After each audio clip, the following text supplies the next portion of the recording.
सच्चाई के रास्ते पर चलना ही सामान्य मानवता है, जो आपको सुरक्षा और सुकून देती है, परमेश्वर का अनुग्रह और आशीष देती है।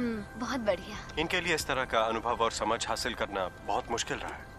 मुझ में तो आत्मविश्वास है ही नहीं। फिर तो हमें मेहनत करके इन बातों को अपनाना चाहिए। सही बात है। अरे क्यों ना परमेश्वर के वचनों का एक अंश साथ में पढ़े? ठीक है।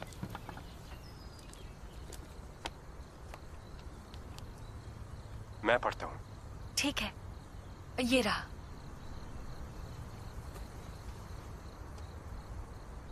इस दुनिया में रहते हुए, शैतान के भ्रष्टाचार के प्रभाव में रहते हुए, लोगों का ईमानदार बने रहना असंभव है। इससे वे और भी अधिक कपटी बन सकते हैं।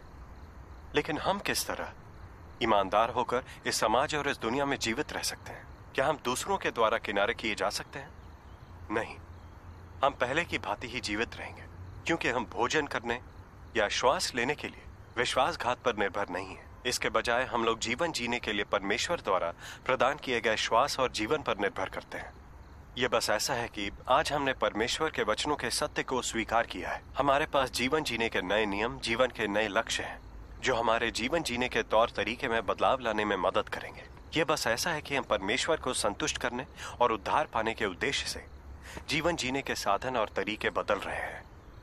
इनमें से किसी भी चीज का भोजन, कपड़े और शरीर के निवास स्थान से कोई संबंध नहीं है। यह हमारी आध्यात्मिक जरूरत है। परमेश्वर का धन्यवाद। परमेश्वर का वचन सत्य है। अगर हम ईमानदार इंसान बने तो उसमें कोई परेशानी नहीं है। हम फिर भी इस दुनिया में गुजारा कर सकते हैं, क्योंकि हर चीज का सृष्टिकर्ता और मूल स्रोत परमेश्वर है। परमेश्वर ही इंसान को पोषण देता है और हर एक की नियति पर शासन करता है। परमेश्वर ही इंसान की प्रगति में उसकी अगुवाई करता है। परमेश्वर ने ही अंत के दिनों में सत्य व्यक्त किया है, ताकि परमेश्वर के सभी विश्वासी सच्चाई पर चलें, उसमें प्रवेश करें और जीवन के सत्य को हासिल करें। हम परमेश्वर के वचनों के अनुसार व्यवहार करके उनकी स्वीकृति और आशीष पा सकते हैं।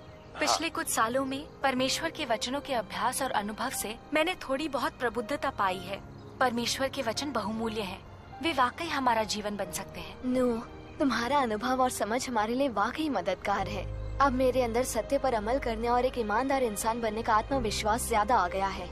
परमेश्वर का धन्यवाद। परमेश्वर का धन्यवाद।